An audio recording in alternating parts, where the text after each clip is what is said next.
Nous connaissons tous Simone Veil. Nous la connaissons femme politique, rescapée d'Auschwitz et instigatrice d'une loi devenue une référence pour le droit des femmes. Mais connaissez-vous vraiment Simone Veil? Savez-vous tout ce qu'elle a traversé pendant des années? Ce soir, ATV vous propose une enquête spéciale dédiée à cette femme connue et reconnue de toutes et de tous.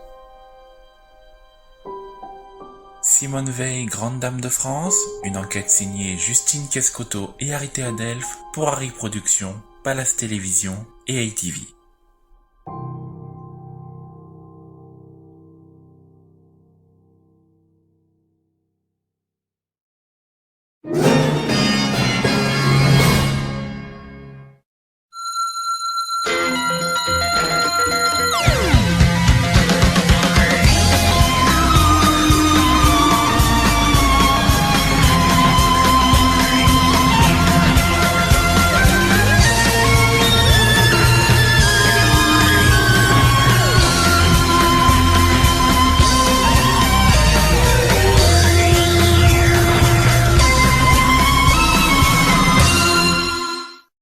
Bonsoir, bienvenue sur ATV, chers téléspectateurs, nous sommes ravis de vous retrouver sur notre plateau pour lancer une nouvelle saison d'enquête d'histoire. Tout au long de l'été, nous allons nous retrouver et nous découvrirons ensemble les secrets des plus grands de France. Ce soir, nous vous proposons de découvrir une femme remarquable qui continue de faire parler d'elle, près de 4 ans après sa mort, Simone Veil. Mais ce n'est pas celle que tout le monde connaît que nous allons rencontrer, mais une femme aussi humaine qu'engagée, une femme qui a su dépasser tous les préjugés et les insultes de son temps pour asseoir ses idées et ses convictions.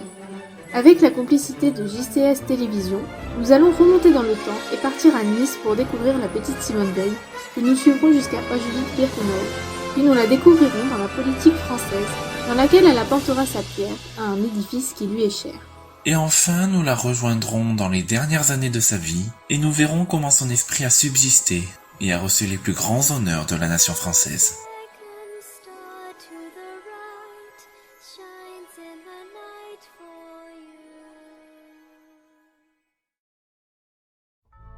Simone Veil, de son nom de naissance Simone Jacob, est née le 13 juillet 1927 à Nice. Durant sa vie, elle fut ministre du Conseil constitutionnel français de 1998 à 2007, mais aussi ministre d'État, ministre des Affaires sociales, de la Santé et de la Ville de 1993 à 95, présidente du Parlement européen de 79 à 93, ainsi que ministre de la Santé de 74 à 79. Son père, André Jacob, était architecte. Sa mère s'appelait Yvonne Jacob. Elle est la benjamine d'une fratrie de 4 enfants. Son frère s'appelait Jean et ses sœurs Madeleine et Denise. Elle vient d'une famille juive laïque et non pratiquante, devenue précaire avec la crise de 1929. Mais elle subit la condition de ses origines juives après l'armistice de 1940, où des séries d'interdictions et d'obligations de déclaration d'identité pour les juifs sont promulguées le 4 octobre 1940.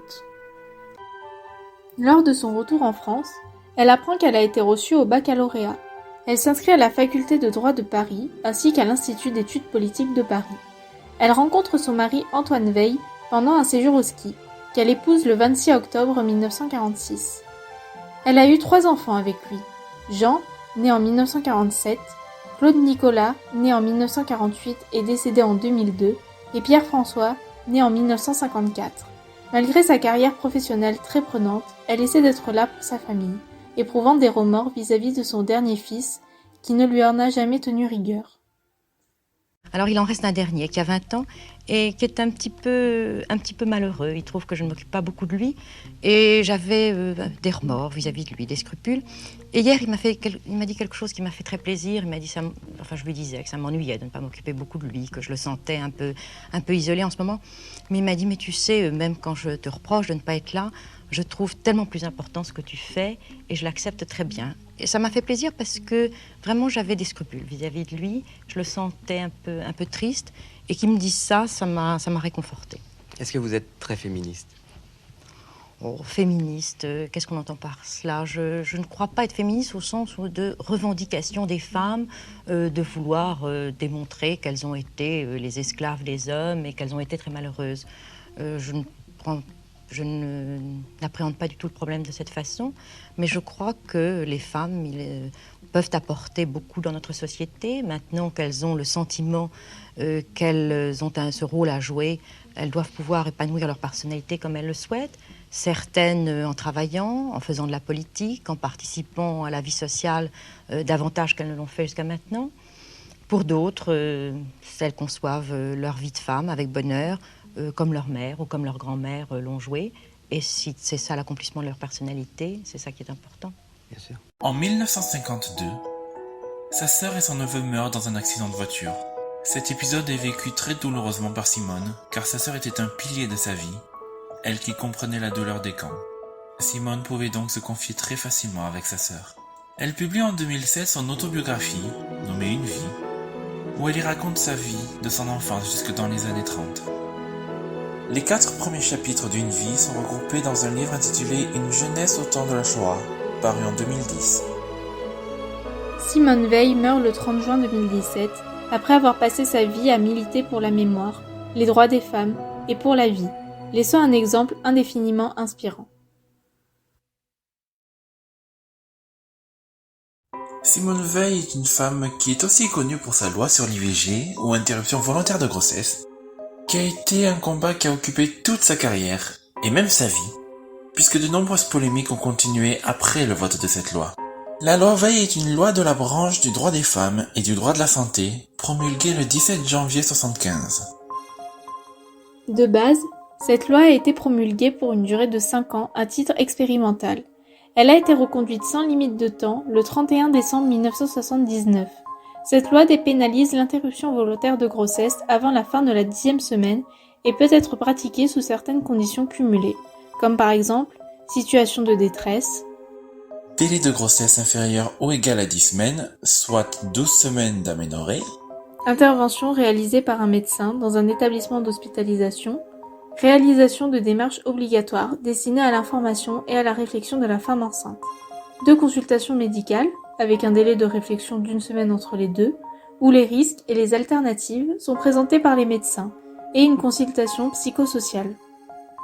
et la volonté de la mère qui doit être confirmée par écrit.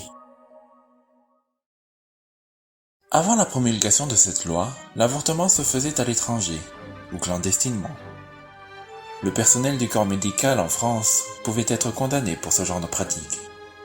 Et quand bien même ces avortements avaient lieu, ils étaient faits dans des conditions épouvantables. Cependant, l'élément déclencheur de cette loi était le procès, en 1972, de Marie-Claire, jeune fille de 17 ans, jugée pour avoir avorté à la suite d'un viol. Elle est néanmoins défendue par Gisèle Halimi, militante féministe, et a pu être acquittée. C'est suite à ce procès qu'un projet de loi a été rédigé par l'Assemblée nationale visant à légaliser l'IVG en cas de risque pour la santé de la femme, ou en cas de risque élevé de malformation ou d'une grossesse suite à un acte de violence. Mais ce projet de loi est rejeté. Simone Veil, alors ministre de la Santé, est favorable à la dépénalisation de l'IVG et est chargée de rédiger un nouveau projet de loi sur l'avortement. Elle est à cette époque méconnue du grand public, mais reçoit pression et attaques, parfois personnelles, et prend parole lors d'un discours à l'Assemblée nationale, le 26 novembre 1974, dans une atmosphère tendue, devant une assemblée composée majoritairement d'hommes. Ce discours restera l'un des plus connus de Simone Veil. Je le dis avec toute ma conviction, l'avortement doit rester l'exception, l'ultime recours pour des situations sans issue. Mais comment le tolérer sans qu'il perde ce caractère d'exception, sans que la société paraisse l'encourager? Je voudrais tout d'abord vous faire partager une conviction de femme. Je m'excuse de le faire devant cette assemblée presque exclusivement composée d'hommes. Aucune femme ne recourt de gaieté de cœur à l'avortement. Il suffit d'écouter les femmes. C'est toujours un drame.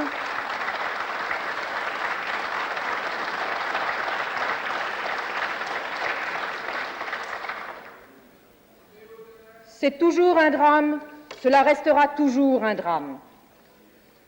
C'est pourquoi, si le projet qui vous est présenté tient compte de la situation de fait existante, s'il admet la possibilité d'une interruption de grossesse, c'est pour la contrôler et autant que possible en dissuader la femme.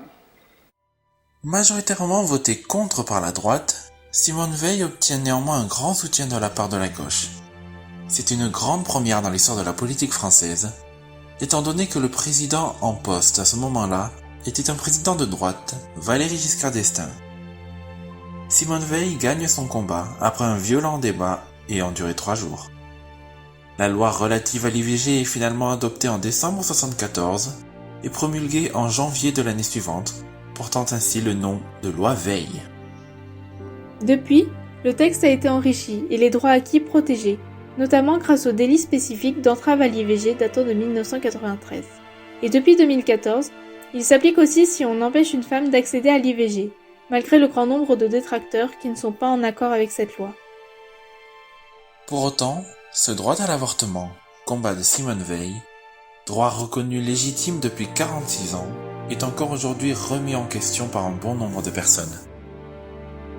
Bien que Simone fût optimiste dans ses démarches, cette loi est restée inconcevable par un bon nombre de Français, certains groupes collant des affiches dans le métro, ou lors de marches de mouvements anti-IVG, ou encore en utilisant l'univers des jeux en ligne afin de faire passer leur message. La loi Veil est donc une loi acquise depuis de nombreuses années.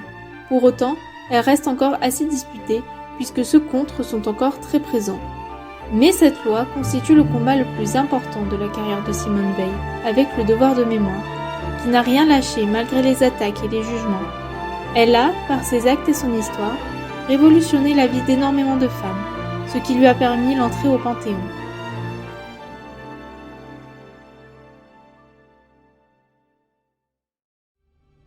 Simone Veil s'est éteinte le 30 juin 2017. Derrière elle, elle a laissé un témoignage, un héritage et un exemple de vie. Elle fait son entrée au Panthéon, où reposent les illustres de la France, aux côtés de son mari Antoine Veil, le 1er juillet 2018. Avant la cérémonie, les Français ont pu lui rendre hommage au mémorial de la Shoah, faisant sens à son combat pour la mémoire. Il s'en est suivi une cérémonie au Panthéon, où une foule de Français de tout âge y était. Ceci montrant la popularité de la personnalité préférée des Français. Le président Emmanuel Macron prit la parole dans une allocution, rendant hommage à cette grande dame et à ses combats.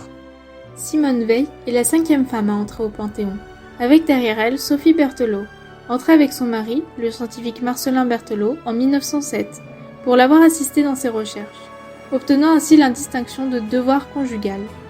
La seconde était la scientifique Marie Curie, ayant obtenu 2 prix Nobel pour ses recherches. Ses cendres et celles de son mari sont transférées au Panthéon en 1995, sur conseil de Simone Veil.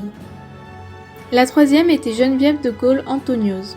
Nièce du général de Gaulle, elle fit partie de la résistance avant d'être déportée à Ravensbrück. Elle a également plaidé devant des députés en faveur d'un projet de loi de cohésion sociale. Enfin, la quatrième était Germaine Tillon, résistante et militante pour les droits de l'homme. Elle entre au Panthéon en 2015 aux côtés de Geneviève de Gaulle-Antoniose, l'ayant côtoyée à Ravensbrück.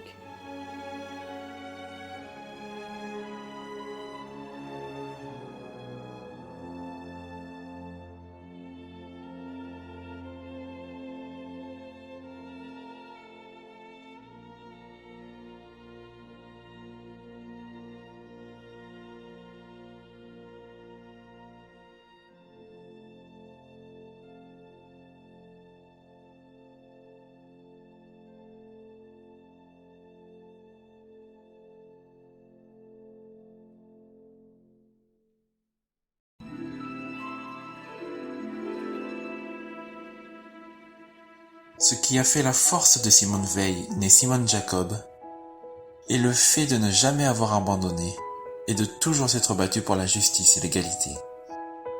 De tous les combats menés toute sa vie durant, c'est sans doute celui pour l'IVG qui a le plus marqué. C'est d'ailleurs celui-ci qui vient à l'esprit quand on évoque Simone Veil, mais c'est avant tout une femme de confession juive, persécutée puis acclamée, qui aura tant donné pour le droit des femmes et pour faire reconnaître l'horreur qu'elle a vécue à Auschwitz. Simone Veil est pour le moment la dernière femme à être entrée au Panthéon. Son combat pour la postérité et la mémoire a donc été respecté, avec mémorial, témoignages, écrits, mais surtout enseignements aux générations suivantes, pour que, comme elle le dit dans son discours du 27 juin 2005 lors de la commémoration à Birkenau, le plus jamais ça devienne réalité. Et c'est ainsi que s'achève cette émission spéciale consacrée à Simone Veil. Nous tenions à remercier Harry Productions et JCS Télévision de nous avoir permis de réaliser cette émission, ainsi qu'à vous, chers téléspectateurs, de nous avoir suivis. Nous vous donnons rendez-vous en juillet pour découvrir un autre grand personnage dans une nouvelle enquête d'histoire.